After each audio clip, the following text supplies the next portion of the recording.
ನಮಸ್ಕಾರ. ನಮ್ಮ ಇಂದಿನ ವಿಷಯ ಹೆನ್ರಿಯೆಟ್ಟಾ ಲೆವಿಟ್, ಎಡ್ವಿನ್ ಹಬೆಲ್ ಮತ್ತು ವಿಶ್ವದ ವಿಸ್ತಾರ. ಬಹಳ ಹಿಂದಿನ ಕಾಲದಿಂದಲೂ ಮಾನವ ರಾತ್ರಿ ಹೊತ್ತಿನಲ್ಲಿ ಇರುಳಿನ ಆಗಸದಲ್ಲಿ ದಟ್ಟವಾಗಿರೋ ತಾರೆಗಳನ್ನ, ಆಕಾಶಗಳನ್ನ ನೋಡಿ ಬೆರಗುಗೊಂಡು ಅವುಗಳನ್ನು ಕುರಿತಾಗಿ ಹಲವಾರು ಕಥೆಗಳನ್ನು ಕಟ್ಟಿ ಐತಿಹ್ಯಗಳನ್ನ ಹೊಸ್ತಿದ್ದ. ಇರುಳಿನಲ್ಲಿ ಕ್ರಮಬದ್ಧ ಚಲನೆ ಹೊಂದಿರುವ ಎಲ್ಲ ಆಕಾಶಕಾಯಗಳು ನಿರ್ದಿಷ್ಟ ನಿಯಮಕ್ಕೆ ತಕ್ಕಂತೆ ಸಾಗ್ತವೆ ಅನ್ನೋದನ್ನು ದೀರ್ಘಕಾಲ ಇರುಳಿನ ಆಗಸವನ್ನು ದಿಟ್ಟಿಸಿದ ಎಲ್ಲ ಪ್ರದೇಶಗಳ ಮಾನವರು ಗುರುತಿಸಿದ್ರು. ಆದರೆ ಅವರಿಗೆ ಈ ಆಕಾಶಕಾಯಗಳು ಎಷ್ಟು ದೂರದಲ್ಲಿದ್ದಾವೆ, ಅವುಗಳ ಗಾತ್ರ ಏನಿರಬಹುದು, ಅವು ಏಕೆ ಹೀಗೆ ಸಾಗ್ತಾ ಇದ್ದಾವೆ, ಅವು ಯಾಕೆ ಬೆಳಗ್ತಾ ಇದ್ದಾವೆ ಮುಂತಾದ ಸಂಗತಿಗಳು ಗೊತ್ತಿರಲಿಲ್ಲ. ರಾತ್ರಿ ಆಕಾಶದಲ್ಲಿ ಬೇರೆಲ್ಲ ಆಕಾಶಕಾಯಗಳಿಗಿಂತ ಎದ್ದು ಕಾಣುವ ಚಂದ್ರನೇ ಅಧಿಪತಿ, ಎಲ್ಲ ತಾರೆಗಳ ಅಧಿಪತಿ, ತಾರಾಧಿಪತಿ ಅಂತ ನಂಬಿದ್ರು. ಮಂಗಳ, ಶುಕ್ರ, ಬುಧ, ಗುರು, ಶನಿ ಗ್ರಹಗಳನ್ನ ಅವ್ರು ಗುರುತಿಸಿದ್ರು. ಆದರೆ ಈ ಗ್ರಹಗಳಿಗೆ ತಮ್ಮದೇ ಆದ ಬೆಳಕು ಇದೆಯೇ ಇಲ್ಲ ಅನ್ನೋದು ಅವರಿಗೆ ಗೊತ್ತಿರಲಿಲ್ಲ. ತಾರೆಗಳನ್ನು ಗುಂಪುಗಳಲ್ಲಿ ನೋಡಿ ಅವುಗಳಿಗೆ ಹೆಸರನ್ನು ಕೊಟ್ಟಿದ್ರು, ರಾಶಿ ಚಕ್ರಗಳಾಗಿಯೂ ಕೂಡ ವಿಂಗಡಿಸಿದ್ರು. ವೈಜ್ಞಾನಿಕ ಯುಗ ಬಂದ ನಂತರ ರಾತ್ರಿಯ ಆಗಸದ ಆಕಾಶಕಾಯಗಳನ್ನ ವಿಭಿನ್ನವಾದ ಭೌತಿಕ ದೃಷ್ಟಿಯಿಂದ ವೈಜ್ಞಾನಿಕ ವಿವರಣೆಗಳ ಹಿನ್ನೆಲೆಯಲ್ಲಿ ನೋಡೋದಕ್ಕೆ ಪ್ರಾರಂಭ ಆಯಿತು. ಆಕಾಶದಲ್ಲಿ ಕೋಟ್ಯಂತರ ತಾರೆಗಳನ್ನು ಒಳಗೊಂಡಿರುವ ಆಕಾಶಗಂಗೆ ಅಮಾವಾಸ್ಯೆಯ ರಾತ್ರಿಯಲ್ಲಿ ಎಲ್ಲರ ಗಮನವನ್ನು ಸೆಳೀತಾ ಇತ್ತು. ಆಕಾಶಗಂಗೆ ಆಚೆಗೆ ಮುಸುಕಾದ ಮೋಡದಂತಹ ವಿಶಾಲವಾದ ನೆಲೆಯನ್ನು ಕೂಡ ಪ್ರಾಚೀನ ಕಾಲದಿಂದ ಮಾನವರು ಗುರುತಿಸಿದ್ರು. ಅದನ್ನು ಅವರು ನೀಹಾರಿಕೆ, ನೆಬುಲಾ ಅಥವಾ ಮೋಡ ಅಂತ ಕರೆದಿದ್ರು. 18ನೇ ಶತಮಾನದ ವೇಳೆಗೆ ಭೂಮಿ ಸೂರ್ಯನನ್ನು ಸುತ್ತುವ ಒಂದು ಗ್ರಹ ಅಂತ ಸ್ಪಷ್ಟವಾಗಿ ಒಪ್ಪಿ ತಿಳಿದ ನಂತರ ಅಂತರಿಕ್ಷವನ್ನು ಸೂರ್ಯ ಕೋಟ್ಯಾಂತರ ತಾರೆಗಳನ್ನು ಹೊಂದಿರುವ ಆಕಾಶಗಂಗೆ ಎನ್ನುವ ಬ್ರಹ್ಮಾಂಡದಲ್ಲಿ ಯಾವುದೇ ಮಹತ್ವವಿಲ್ಲದ ಒಂದು ಸಣ್ಣ ಸದಸ್ಯ ಮಾತ್ರ ಅನ್ನೋದನ್ನು ಸಂಪೂರ್ಣವಾಗಿ ಒಪ್ಪಲಾಯಿತು. 1755ರಲ್ಲಿ ಜರ್ಮನಿಯ ತತ್ವಜ್ಞಾನಿ ಜಾರ್ಜ್ ಕ್ಯಾಂಟ್ ಈ ವಿಶ್ವದಲ್ಲಿ ಆಕಾಶಗಂಗೆ ಎನ್ನುವ ಬ್ರಹ್ಮಾಂಡ ಮಾತ್ರ ಇಲ್ಲ, ಅದರ ಆಚೆಗೆ ಮುಸುಕಿನ ಮೋಡದಂತೆ ಕಾಣುವ ನಿಹಾರಿಕೆಗಳು ಕೂಡ ಇತರ ಬ್ರಹ್ಮಾಂಡಗಳಾಗಿರುವ ಸಾಧ್ಯತೆ ಇದೆ ಅಂತ ಸೂಚಿಸಿರ್ತಾನೆ. ಆದರೆ ಆ ಕಾಲಕ್ಕೆ ಇದಕ್ಕೆ ಪುರಾವೆಗಳನ್ನು ಒದಗಿಸುವಷ್ಟು ತಂತ್ರಜ್ಞಾನ ಮುಂದುವರೆದಿರಲ್ಲ. 19ನೇ ಶತಮಾನದ ವೇಳೆಗೆ ಖಗೋಳ ವಿಜ್ಞಾನಿಗಳು ದೂರದ ನಿಹಾರಿಕೆಗಳ ಅಧ್ಯಯನ ಮಾಡಿ ಅವುಗಳನ್ನು ತಾರೆಗಳ ಮಹಾನ್ ನೆಲೆಗಳಂತ ಗುರುತಿಸ್ತಾರೆ.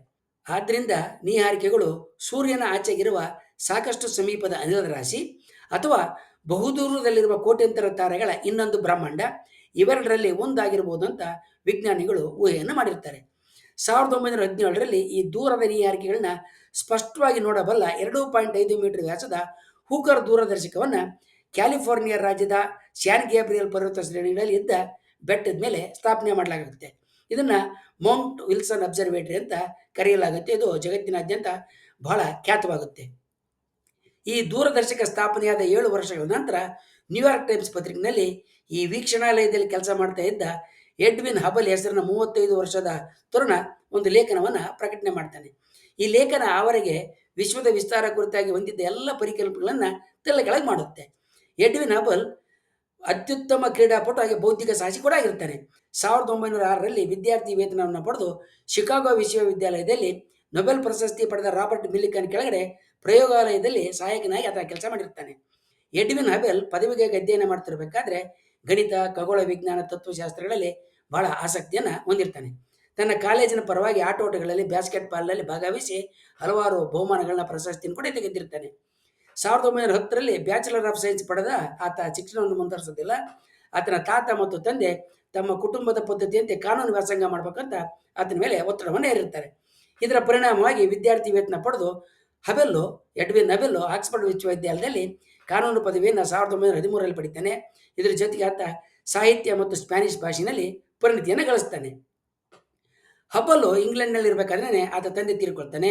ಆದ್ದರಿಂದ ಊರಿಗೆ ಮರಳಿ ಕೆಲ ಕಾಲ ಪ್ರೌಢಶಾಲೆಯ ವಿದ್ಯಾರ್ಥಿಗಳಿಗೆ ಸ್ಪ್ಯಾನಿಷ್ ಭಾಷೆ ಮತ್ತು ಭೌತ ವಿಜ್ಞಾನದ ಪಾಠಗಳನ್ನ ಎಡ್ವಿನ್ ಹಬಲ್ ಮಾಡ್ತಾನೆ. ಬ್ಯಾಸ್ಕೆಟ್ ಬಾಲ್ ಆಟದ ತರಬೇತಿಗಾರರಾಗಿ ಕೂಡ ಈತ ಕೆಲ ದಿವಸ ಕೆಲಸ ಮಾಡ್ತಾರೆ. ನಂತರ ಸ್ನಾತಕೋತ್ತರ ಪದವಿಗಾಗಿ ಶಿಕಾಗೋ ವಿಶ್ವವಿದ್ಯಾಲಯಕ್ಕೆ ಸೇರಿಕೊಳ್ತಾನೆ. ಇದೇ ಸಮಯದಲ್ಲಿ ಅಮೆರಿಕ ಸಂಯುಕ್ತ ಸಂಸ್ಥಾನಗಳು ಮೊದಲನೇ ಜಾಗತಿಕ ಯುದ್ಧದ ಶಿಲಿಗೆ ಸೆಳೆಯಲ್ಪಡ್ತವೆ. ಆದ್ದರಿಂದ ಯುದ್ಧದ ಕೆಲಸಕ್ಕೆ ಆತ ನಿಯೋಜಿತನಾಗ್ತಾನೆ. ಹಬಲ್ ಯುರೋಪಿಗೆ ನಿಯೋಜಿತನಾಗುವ ವೇಳೆಗೆ ಯುದ್ಧ ಕೊನೆಗೊಂಡಿರುತ್ತೆ. ಈ ಅವಧಿಯಲ್ಲಿ ಆತನಿಗೆ ಕೇಂಬ್ರಿಡ್ಜ್ ವಿಶ್ವವಿದ್ಯಾಲಯದಲ್ಲಿ ಖಗೋಳ ವಿಜ್ಞಾನದ ಶಿಕ್ಷಣ ಪಡೆಯೋದಕ್ಕೆ ಸಾಧ್ಯ ಆಗುತ್ತೆ. 1921ರಲ್ಲಿ ಫೋಟೋಗ್ರಫಿಕ್ ಇನ್ವೆಸ್ಟಿಗೇಷನ್ ಎನ್ನುವ ಪ್ರಬಂಧ ಮಂಡಿಸಿ PhDಯನ್ನು ಹಬೆಲ್ ಪಡಿತಾನೆ. ಇದಾದ ನಂತರ ಆತನಿಗೆ ವಿಲ್ಸನ್ ವೀಕ್ಷಣಾಲಯದಲ್ಲಿ ಕೆಲಸ ಮಾಡೋ ಅವಕಾಶ ಸಿಗುತ್ತೆ. ಈ ವೀಕ್ಷಣಾಲಯದಲ್ಲಿ ಇದ್ದ ಅತಿ ದೊಡ್ಡ ದೂರದರ್ಶಕ ಹಬಲ್ ಖಗೋಳ ವಿಜ್ಞಾನದಲ್ಲಿ ಹೆಚ್ಚಿನ ಸಂಶೋಧನೆಗಳನ್ನ ಮಾಡೋದಕ್ಕೆ ನೆರವಾಗುತ್ತೆ. 1919ರಲ್ಲಿ ಹಬೆಲ್ ಹೂಕರ್ ದೂರದರ್ಶಕ ಬಳಸಿ ಬಹುದೂರದ ಆಂಡ್ರೋಮೆಡಾ ನಿಹಾರಿಕೆಯನ್ನು ಅಧ್ಯಯನ ಮಾಡತೊಡಗ್ತಾನೆ. ಈ ನೀಹಾರಿಕೆಗಳಲ್ಲಿದ್ದ ಸೂಪರ್ನೋವಾ ತಾರೆಗಳನ್ನು ಹೋಲುವ ಕಾಯಗಳಿಂದ ಅಂದಾಜು ಮಾಡಿದಕ್ಕಿಂತಲೂ ಹೆಚ್ಚಿನ ಬೆಳಕು ಹೊಮ್ತಾ ಇರೋದನ್ನು ಆತ ಗಮನಿಸ್ತಾನೆ. ಆದರೆ ಈ ಬೆಳಕು ಆಕಾಶಗಂಗೆಯ ಸೂಪರ್ನೋವಾಗಳ ಬೆಳಕಿಗಿಂತ ಕ್ಷೀಣವಾಗಿರುತ್ತೆ. ಎಡ್ವಿನ್ ಹಬಲ್ಲು ಮತ್ತು ಲಿಕ್ ಅಬ್ಸರ್ವೇಟರಿಯಲ್ಲಿದ್ದ ಹರ್ಬರ್ಟ್ ಕುರ್ಟಿಸು ಇಬ್ಬರು ಸೇರಿ ದೂರದಲ್ಲಿ ಕಾಣುವ ಈ ನೀಹಾರಿಕೆಗಳು ಕೋಟ್ಯಂತರ ತಾರೆಗಳ ಗಣ ಆಗಿದ್ದು ಅವು ಮೋಡಗಳಲ್ಲ ಅಂತ, ಹಾಗೆಯೇ ಅವು ಆಕಾಶಗಂಗೆಯಂತೆ ಇತರ ಬ್ರಹ್ಮಾಂಡಗಳಂತೆ ಸೂಚಿಸಿ ಅವುಗಳನ್ನ ದ್ವೀಪ ವಿಶ್ವಗಳು ಅಥವಾ ಐಲ್ಯಾಂಡ್ ಯೂನಿವರ್ಸಸ್ ಅಂತ ಕರೀತಾರೆ. ಆ ಕಾಲದಲ್ಲಿ ಅಂಥ ತಾರೆಗಳು ಎಷ್ಟು ದೂರದಲ್ಲಿವೆ ಅಂತ ಲೆಕ್ಕ ಹಾಕೋದಕ್ಕೆ ಸರಿಯಾದ ವಿಧಾನಗಳು ಇರೋದಿಲ್ಲ. ಆಗ ಭೂಮಿಯಿಂದ 10 ಪಾರ್ಸೆಕ್ ದೂರದಲ್ಲಿರುವ ತಾರೆಗಳ ತೋರಿಕೆಯ ಉಜ್ವಲತೆಯನ್ನು ಅಥವಾ ಪ್ರಕಾಶವನ್ನು ಅಳೆಯುವ ದಿಗಂತರ ಅಥವಾ ಪ್ಯಾರಲ್ಯಾಕ್ಸ್ ವಿಧಾನ ಮಾತ್ರ ಬಳಕೆಯಲ್ಲಿರುತ್ತೆ. ಪ್ಯಾರಲ್ಯಾಕ್ಸ್ ಅಥವಾ ದಿಗಂತರ ಎನ್ನುವ ವಿಧಾನದಲ್ಲಿ ಅಂತರಿಕ್ಷದಲ್ಲಿರುವ ಒಂದು ತಾರೆಯನ್ನು ಬಹುದೂರದಲ್ಲಿ ಸ್ಥಿರವಾಗಿ ಕಾಣುವಂಥ ಇನ್ನೊಂದು ತಾರೆಗೆ ಹೋಲಿಸಿದಂತೆ ಎಷ್ಟು ದೂರ ಚಲಿಸ್ತದೆ ಅಂತ ಹೋಲಿಕೆ ಮಾಡಿ ಅದರ ದೂರವನ್ನು ತೀರ್ಮಾನ ಮಾಡಲಾಗ್ತಾ ಇರುತ್ತೆ. ಈ ವಿಧಾನ ಸಮೀಪದ ತಾರೆಗಳಿಗೆ ಸಮರ್ಪಕವಾಗಿರುತ್ತಾದರೂ ಕೂಡ ದೂರದ ತಾರೆಗಳ ವಿಚಾರದಲ್ಲಿ ಇದು ಸಾಧ್ಯವಾಗ್ತಾ ಇರಲ್ಲ. ಯಾಕೆಂದರೆ ದೂರದ ತಾರೆಗಳ ಬಹು ಸೂಕ್ಷ್ಮವಾದ ಚಲನೆ ಅಳೆಯೋದು ಸಾಧ್ಯ ಇರಲ್ಲ. 1912ರಲ್ಲಿ ಹೆನ್ರಿಯೆಟ್ಟಾ ಲೆವಿಟ್ ಅನ್ನೋಕ್ಕೆ ಒಂದು ವಿಶಿಷ್ಟವಾದ ಅಂತರಿಕ್ಷದ ವಿದ್ಯಮಾನವನ್ನು ಗಮನಿಸ್ತಾಳೆ. ಕೆಲವು ತಾರೆಗಳು ನಿರ್ದಿಷ್ಟ ಅವಧಿಗೆ ತಕ್ಕಂತೆ ಉಜ್ವಲವಾಗಿ ಬೆಳಗಿ ನಂತರ ಮಂಕಾಗೋದನ್ನು ಆಕೆ ಗುರುತಿಸ್ತಾಳೆ. ಇಂತಹ ತಾರೆಗಳನ್ನಕ್ಕೆ ಚಂಚಲ ತಾರೆಗಳು ಅಥವಾ ವೇರಿಯಬಲ್ ಸ್ಟಾರ್ಸ್ ಅಂತ ಕರೀತಾಳೆ. ಈ ಚಂಚಲ ತಾರೆಗಳು ಉಜ್ವಲವಾಗುವ ಮತ್ತು ಮಂಕಾಗುವ ಅವಧಿಯನ್ನು ಬಳಸಿಕೊಂಡು ಅವು ಭೂಮಿಯಿಂದ ಎಷ್ಟು ದೂರ ಇವೆ ಅನ್ನುವ ಅಳತೆಯನ್ನು ಮಾಡುವ ವಿಧಾನವನ್ನು ಕೂಡ ಆಕೆ ಸೂಚಿಸಿರ್ತಾಳೆ. ಎಡ್ವಿನ್ ಹಬೆಲ್ಲು ಆಂಡ್ರೋಮೆಡಾ ನೀಹಾರಿಕೆಯಲ್ಲಿದ್ದ ತಾರೆಗಳ ಫೋಟೋಗಳನ್ನು ಚಂಚಲ ತಾರೆಗಳ ಫೋಟೋಗಳನ್ನು ತೆಗೆದುಕೊಂಡು ಈ ತಾರೆಗಳ ಸ್ಥಾನಗಳನ್ನು ಹಾಗೂ ಅವುಗಳ ಏರಿಳಿತಗೊಳ್ಳುವ ಅವಧಿಯನ್ನು ಹೋಲಿಸಿ ಅವುಗಳು ಎಷ್ಟು ದೂರ ಇರ್ಬೋದು ಅಂತ ಲೆಕ್ಕ ಮಾಡ್ತಾನೆ. ಈ ಲೆಕ್ಕದಿಂದ ಅವು ಆಕಾಶಗಂಗೆ ಬ್ರಹ್ಮಾಂಡ ತಾರೆಗಳಿಗಿಂತಲೂ ಬಹು ದೂರ ಇರುತ್ತೆ ಅನ್ನೋದು ಖಚಿತವಾಗಿ ಗೊತ್ತಾಗುತ್ತೆ. ಈ ಕುರಿತಾದ ಲೇಖನವನ್ನು 1924ರಲ್ಲಿ ನ್ಯೂಯಾರ್ಕ್ ಟೈಮ್ಸ್ ಪತ್ರಿಕೆಯಲ್ಲಿ ಆತ ಪ್ರಕಟಣೆ ಮಾಡ್ತಾನೆ. ಆ ಕಾಲಕ್ಕೆ ಹಲವಾರು ವಿಜ್ಞಾನಿಗಳು ಇದನ್ನು ವಿರೋಧ ಮಾಡ್ತಾರೆ. ಆದರೆ ದಿನ ಕಳೆದಂತೆ ಇಂತಹ ಹಲವು ಬ್ರಹ್ಮಾಂಡಗಳಿರೋದು ಖಚಿತ ಆಗತೊಡಗುತ್ತೆ.